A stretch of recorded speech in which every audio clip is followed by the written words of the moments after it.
ലോകത്തിന് തന്നെ മാതൃകയായി മുഖ്യമന്ത്രി പിണറായി വിജയൻ മുന്നോട്ട് വെച്ച നവകേരള സദസ് കേരളത്തിലെ ജനങ്ങൾക്ക് ബാധ്യതയായി മാറിയെന്ന യൂത്ത് കോൺഗ്രസ് സംസ്ഥാന ജനറൽ സെക്രട്ടറി സോയ ജോസഫ്.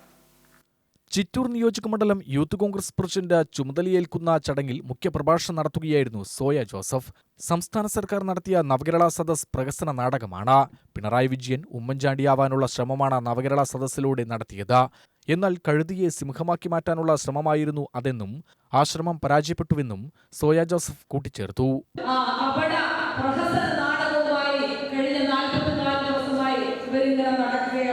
നമുക്കറിയാം, കേരളത്തിലെ മുഖ്യമന്ത്രി ഉണ്ടായിരുന്നു.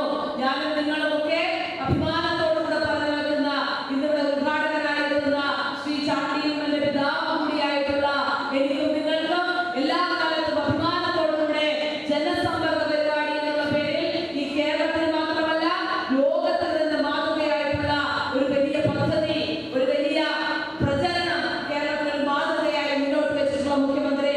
പക്ഷേ ഈ പണ്ട് നാട്ടുപ്രദേശത്തൊക്കെ നമ്മൾ പറയും കഴുതയെ പോലെ കാണിക്കാൻ എളുപ്പമാണ്, പക്ഷേ കഴുതയെ സിംഹത്തെ പോലെ കാണിക്കാൻ വലിയ ബുദ്ധിമുട്ടാണ്. കഴുതയെ പോലെ കാണിച്ചാൽ മതി, സിംഹത്തെ പോലെ കാണിക്കണമെങ്കിൽ അതിന് വലിയ മാറ്റങ്ങൾ വരുത്തണം, അതിന്റെ രൂപത്തിൽ മാറ്റം വരുത്തണം, അതിന്റെ ശബ്ദത്തിൽ മാറ്റം വരുത്തണം, ആകെ മാറ്റം വരുത്തണം. അപ്പോ പിണറായി വിജയൻ ഉമ്മൻചാണ്ടി ആവാനുള്ള ഒരു ശ്രമം നടത്തിക്കൊണ്ടിരിക്കുകയാണ്.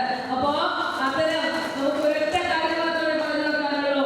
ഒരു കഴുതയെ സിംഹമാക്കാൻ ശ്രമിക്കുന്നത് പോലെ, പരാജയപ്പെടുന്നത് പോലെ പിണറായി വിജയൻ വെറുതെ ഉമ്മൻചാണ്ടി ആവാൻ മെനക്കെട്ടിട്ടൊന്നും യാതൊരു കാര്യവുമില്ല എന്ന് കേരളത്തിന്റെ പൊതുസമൂഹം മനസ്സിലാക്കിയിട്ടുള്ള ഒരു ഘട്ടത്തിൽ കൂടിയാണ് നമ്മൾ നിൽക്കുന്നത്.